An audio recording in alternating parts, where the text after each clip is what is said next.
Мына Учкунбек каналына буйруса интервьюга, подкастга ак тилегим кеп каптыр. Кеңири эле сүйлөбөр, сени эч ким тааныбайт, атыңды билбей койсакчы. Ака, мен Бескаска эле сүйлөйм. Ассаламу алейкум. Мисалы мына духуң жетсе деп мына элдерге барып, муктаж болгон үйлөргө проекта кылып апарып берет. Жолдо бир жерди барып жамап коет, сону кылыпчы. Ошону кандай бул сүйлөшүп кыласызбы же бул өзүңүздүн жаныңыздан расчет кыласызбы? Же элдер бере ошол да кызык да. Ал жерден кууп чыкты магазинден. Анча ылдыйраак барып бир видео кылып койдук, ошо жогору жакта ушундай болду деп элем. Айттым, магазининде эле атын деле айткан жок, бирок ушул айылдын ушул жогору жагында деп койдук да. Видео учуп кетти, андан кийин бизге чалып, бизге коркутуулар болду. Негизи баягы Али Сила менен, Али досум мененчи. Курут, Али досум, курутуң өтө берсин. Апам куруту зор. Мактап койбойсуңбу эми? Апамдын куруту мощный, зор, сонун. Ошо менен Тайырбан экөөнү чакырайлы. Эки бетке отуруп, эмнеге урушту булар, мынчалык кыргыз элин дүрбөлөң аракет кылайлан да. Ооба, экөөнү жараштырып бир эме кылып коюң эми, ака. Учкунбек каналында биринчи жолу болуп жаткан болсоңуз, каналга катталып, лайк басып, ой пикир калтырууну унутпаңыз. Ассаламу алейкум, урматтуу Учкунбек каналынын көрүүчүлөрү, амансыздарбы? Өткөнкү берүүдө эл баласы кимди чакырабыз дегенде духуң жетсе деп кайрылуу кылган. Мынакей буйруса Умар инибиз менен өкүл баласы Актилек инибиз келип калды. Бир ооз айтсак жок дебей келип бергениңиздерге чоң рахмат. Эми Умар инибизди тааныйсыздар, бир эле Кыргызстанга эмес, Орто Азияга таанылган духуң жетсе деп. Буларга эми сөз берели, эл менен амандашып анан бир кызыктуу маектер кылайлы. Силер каалаган, силер сүйгөн суроолорду берип туруп, иншалла жооп алып беребиз. Ооба. Ассаламу алейкум, кыргыз элим. Рустам ака, рахмат чоң. Анчалык эле мактаганчалык биз мээнет кыла элекпиз. Болгон ушул Алланын сөйү менен ушу тренд болуп кетти, духуң жетсе деген сөзчү. Ошо менен чыктык. Андан кийин мына кичине аракет кылтабыз, интернетте жылдызыбыз жантат. Ошо эле ака. Так, ассаламу алейкум, кыргыз элим. Барыңыздар амансыздарбы, тынчсыздарбы? Мынакей буйруса Рустам ака чакыртыр, Алла ыраазы болсун. Болду, камам. Кеңири маекти курабыз. Биринчи эле сурообуз эми, Умар таксырым, сиз блогерликти кантип баштагансыз? Мисалы, духуң жетсе ага чейин эле блог тартып жүргөнсүз да, туурабы? Ооба, ага ден эле видеолор тартканбыз. Анан мен YouTube'да көп кыйналгам ака. Силер да YouTube'га интервьюга чакырдыңар. Өзү негизи YouTube платформасы өтө кыйын да. Анан көптөгөн жаңылык чыгарып көргөм, YouTube'да өзүм сүйлөп көргөм.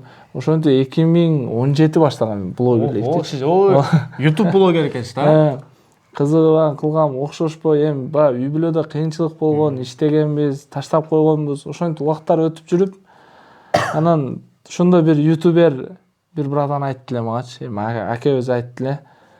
YouTube'дан жылдызың жанбаса, бир күн Instagram'дан же болбосо TikTok'тан жылдызың жан башка платформаданчы. Болгон ушу максатың өзгөртпө, максат болгон жолдорду өзгөрт деген да. Бул жакшы нерсе айткан экен. Жакшы кеңеш берген экен, Анан убактар өттү.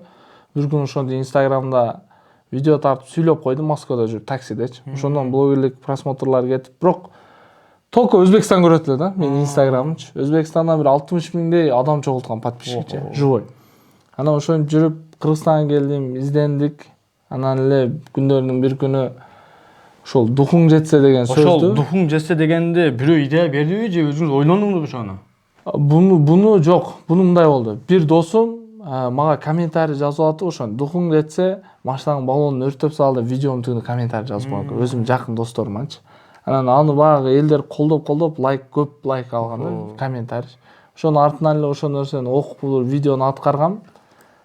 Ошентип дагы бир видео чыккандан кийин артынан эле дагы духуң жетсе деген сөздөр кетти, комментарийге элдер жазып. Ошонун артынан духуң жетсе болуп атып, 3-4 видеодон кийин бул нерсе трендке айланып кетти да. Ошонун артынан эле бүткүл ушу Орто Азияга жайылып кетти го дейм. Баары эле духуң жетсе болуп. Духуң жетсе автору Умар Таксырыбыз болот буйруса.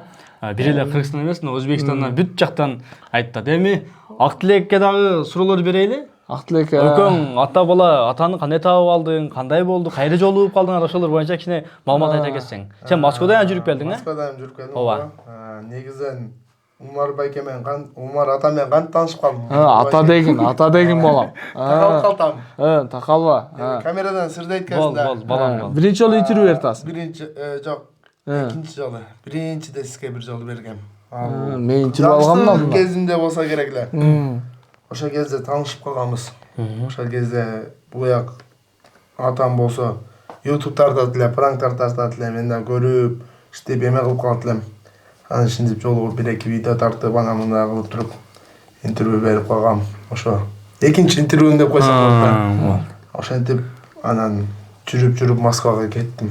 Москвага барып, ошо Айбала деген акам бар. Биринчи атаң Айбала да? Биринчи атасы. Биринчи атам Айбала деген. Тиз сал берген, телефон алып берген. Кантип ата деп калдым аны. Короче, топтон чыктык.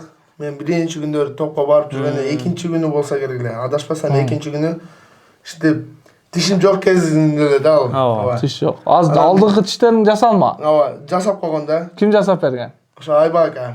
Айбек ака. Айбек акам. Айбек акам. Акең. Ошентип жасап берген да. Өкүл атам эмес. Өкүл атам эмес.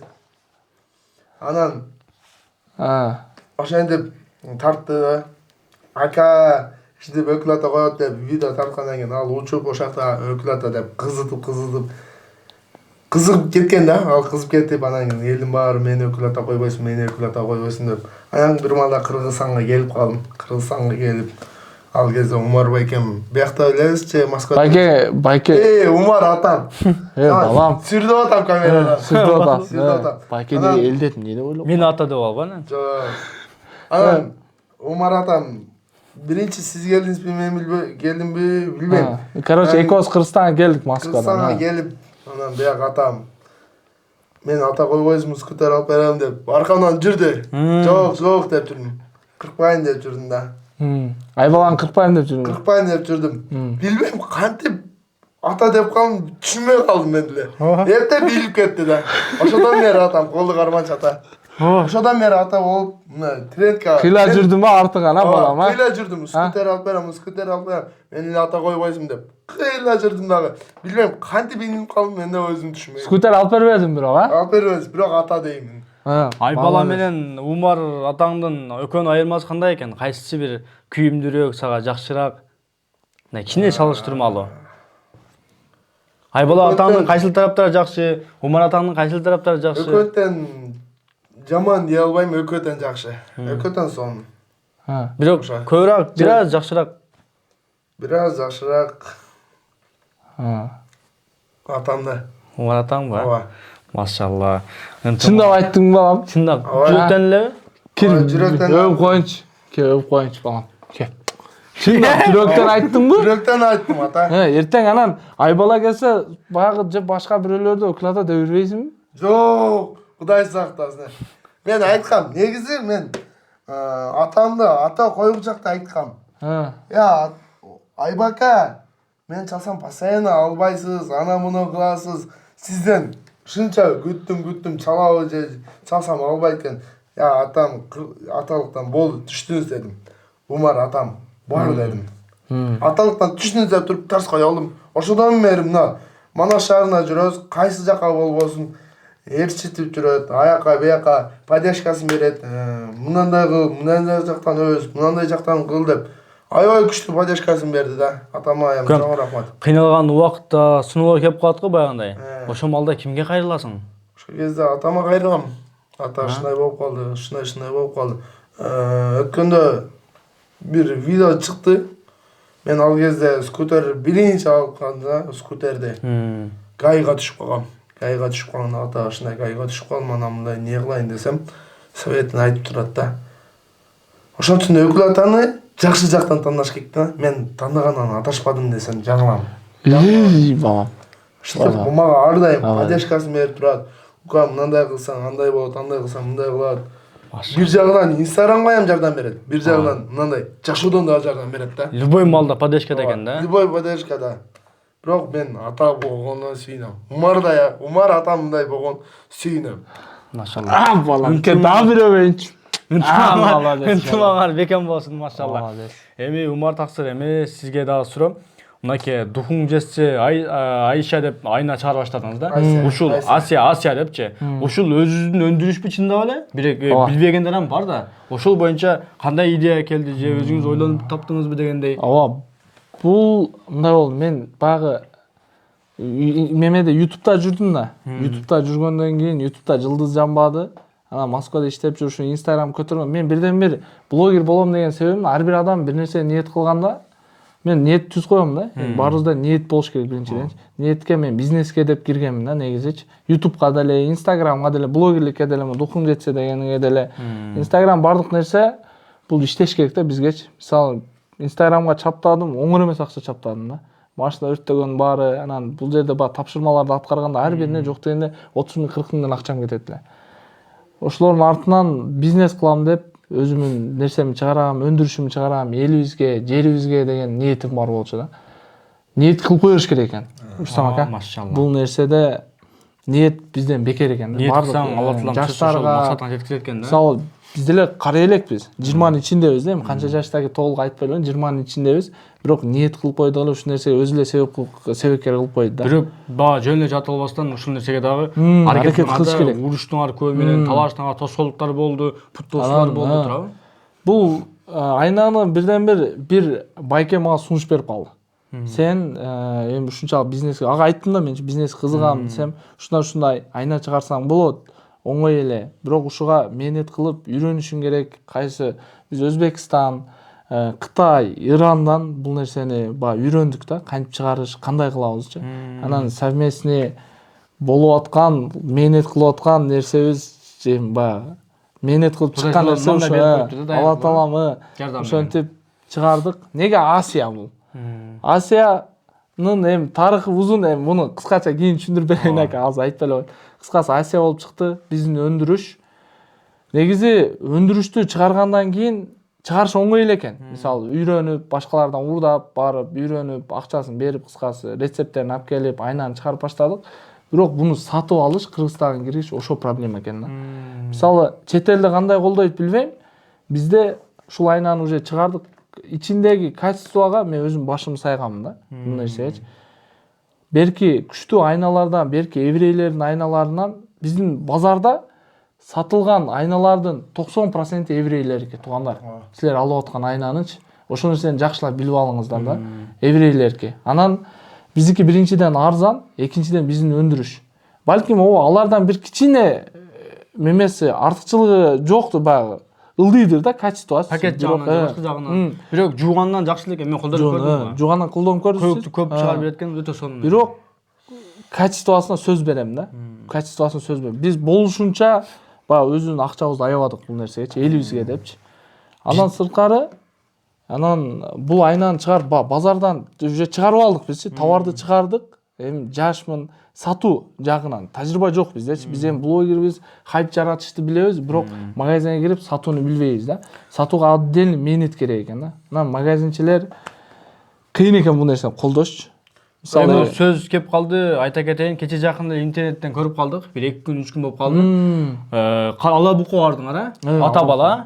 Ошол жакта магазиндерге апарып жүргөндөр, кээ бирлери кучак жайып басып атты. Колдойбуз өзүнүн өндүрүштө, бирок колдобогондардан болупту да, путтоосулар. Ошолор боюнча кичине айтып бербейсизби? Бир видео чыгардыңыз го, интервью алып кетти го. Видео, мына чоң магазин экен, бир районго бардык, райондун атын айтпайлы, өтө чоң райондун бир өтө чоң гипермаркет десек болот. Мына Фрунзе, Глобустай кыргыздардын, кыргыз бала. Өзүбүздөн эле кыргыз байкебиз. Сүйлөп алам. Кыргыз байкебиз. Айтып бер. Биз ошо бардык, ушундай. Ошо өзүбүздүн өндүрүштү алып келдик, ана мына дедик. Колдоп кетиңиз дедим. Жок, албайм деди. Өзүбүздүн өндүрүш мен колдоп кетиңиз, ичине 100% гарантия дегенде, мындай мусуларды албайм деп. Биз кууп чыга берген. Бирөөнү да алып койсо болбой беле, өзүнүн өндүрүш көңүл үчүн деп. Көңүл үчүн бирөөнү деле алып койсо, негизи биз ичинен сүйүнөт элек да. Биз өндүрүш кирди деп туруп мен сүйүнөт элем. Анан ал кезде мусуларды албайбын деп жинибиз келип кетти ошол кезде. Анан арыраак барып туруп бир магазинге тыштаганбыз. Эже алды. Көл алган окшойт да? Бир коробкадан алдык деп алды да. Ошол магазин эми чыгып, мен магазин жаман аттыгам, ар кимдин өзүнүн ырыскысы бар. Бирөөнүн ырыскысына эч качан ушул убакка дейин мен өзүм ишим билем да. Бирөөнүн ишине аралашпайм эч качан, туугандар. Анан бунун ичиндеги товарга да мен жооп берем ака. Мисалычы, өзүм иштетем, үй бүлөм иштетет мынданчы. Анан кыргыз элиме жаман нерсе, мен Кыргызстанда жашап калам, Кыргызстан үчүн күйөм, элим үчүн, жерим үчүн дей турган адаммын. Жүрөгүмдө патриот сезим бар. Баарыбызда эле бар эми, эркектердечи. Анан экиден алып кой дедим. Эми килтеген магазин, мисалы мен бесплатный таштап коем да. Мисалы мен буну сатпайм, ошо адамга бесплатный берип коет элем. Мына магазиниңизде сатылсын деп. Кааласа өзү иштетип койсун. Каалса өзү иштетип койсун. Ишенбесе деп ошонун көңүл үчүн да берип коет элем. Просто бизди ал жерден кууп чыкты магазинден.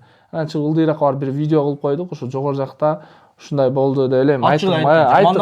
Магазининде эле атын деле айткан жок, бирок ушул айылдын ушул жогору жагында деп койдук да. Видео учуп кетти, андан кийин бизге чалып, бизге коркутуулар болду. Негизи мен эгерде менин магазиним болсо, бардык магазинчилерге, оптумчик байкелерге айтып кетет элем, көрсөңөр видеону.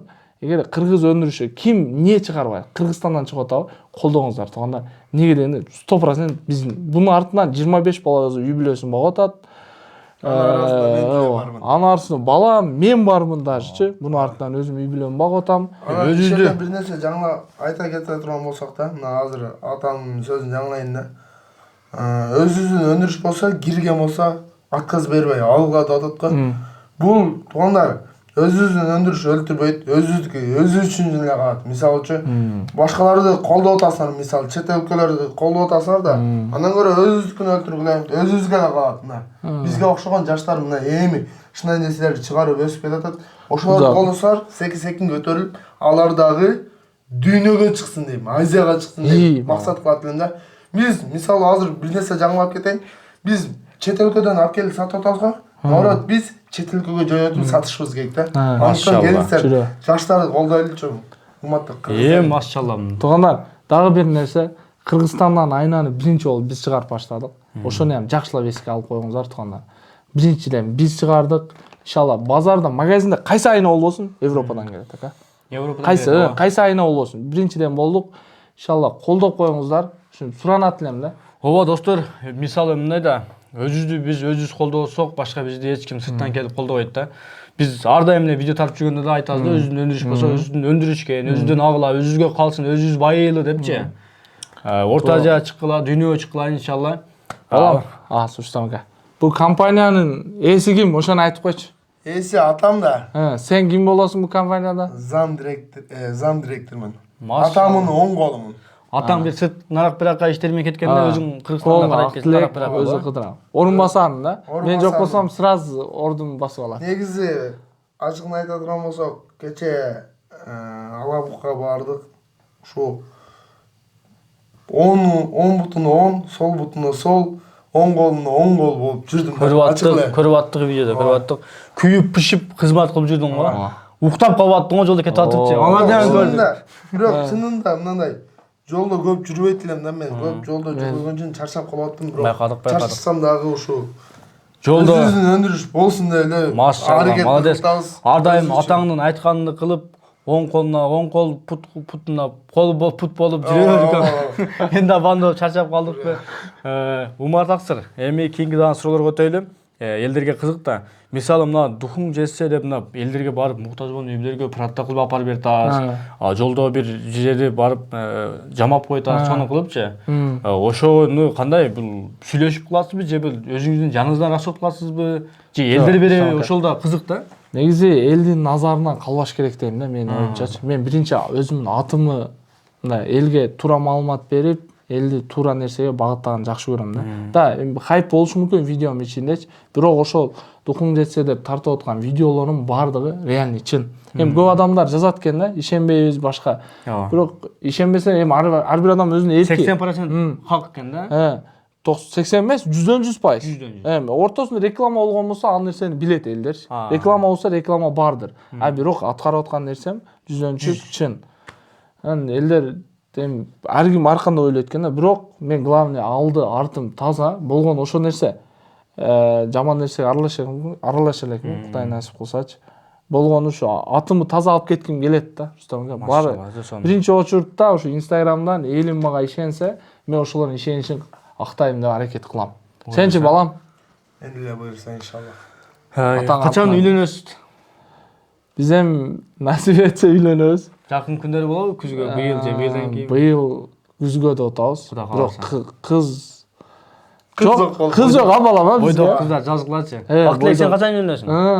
Мен билбейм, буйруган күнү үйлөнөм. Качан? Чын эле быйыл Өкүл атамдан мурун үйлөнө албайсыңбы? Жок. Бурган күнү мен айта албайм. Жок, кыз тапсаң деле өкүл адамдан кийин үйлөнөсүңбү? Же карабайсың мага? Кыз таба турган болсом, үйдөгүлөр көндүрүш керек. Биринчи үйдөгүлөр көндүрөт. Максатыңа жет. Жок, кыз бар эле го. Кече сүйлөшүп аттың го, балам. Аз жок болуп кеткен. Ушуп кеттиңби? Ооба. Бир себепке байланыштуу ушуп кеттим. Не болду? Ачык айт. Мындай Жок, бир тоготер жерин айтып койчу мына. настроением өлтүрдү. Не кылып настроениең өлтүрдү? Бир настроение. Жок, ошону айт дейм, ачык эле айтып, балам, эмне ал кыздын атын айтасың сен? Сүйөт элең. Неге Ооба, настроение? негизи жакшы көрүп жүрөт элем. Жакшы жактарын байкап, жакшы жактарын. Жакшы кыз беле? Бүгүн кокустуктан майрамда ошо бир жерден көрүп калдым да жаман жагын. Анан кой дедим, сүйлөшпөй эле коелу дедим. Мен негизи максатымдагы кыз, ичпеген, чекпеген, ата-энесин сыйлаган, мен ата-энеми сыйлаган кыз болсо экен деп ниет кылат элем да. Ошо максат ошондой эле да. Ошол максаттарыңа жетип кам. Умар Таксыр келечекте кандай пландар? Келечекте ошо ниет мындай болгон да. Бул блогерликти баштаганам. Ар бир адам ниети го. Биздин ниетибиз блогерликтин артынан бизнеске кириш болгон. Иншалла биринчи кадамдарды жасадык. Алла таалам берип атат, чексиз шүгүрлөр болсун. Экинчиси болсо суу чыгарайын деп атам. Андан сырткары ошол даже журный паста, шотка ошол нерселерге кызыгам. Үй буюмдар экен да, үй буюмдар керектүүлүчү. Чыгарайын деп атабыз. Элим колдоп турса эле. Кудай кааласа иншалла. Актыле укам, сенде кандай ой, ниет, максаттар келечекте экен? Мен максатым ошо эл жериме кызмат кылуу. Машалла. Бир кичинекей кыялым бар да. Айч. Мына Москвадан келдим. Москвадан келгенден кийин Ошко кокустан иштермен келип калып, анан кийин Яндексте иштегенди көрүп калып, мен кылып ошентип заводко ачылды деди. Ачылгандан кийин ошентип скутерлерге кызыгып жүрүп, бир кичинекей кыялым, өзүм жеке собственный скутерим болсо деп кыялым да.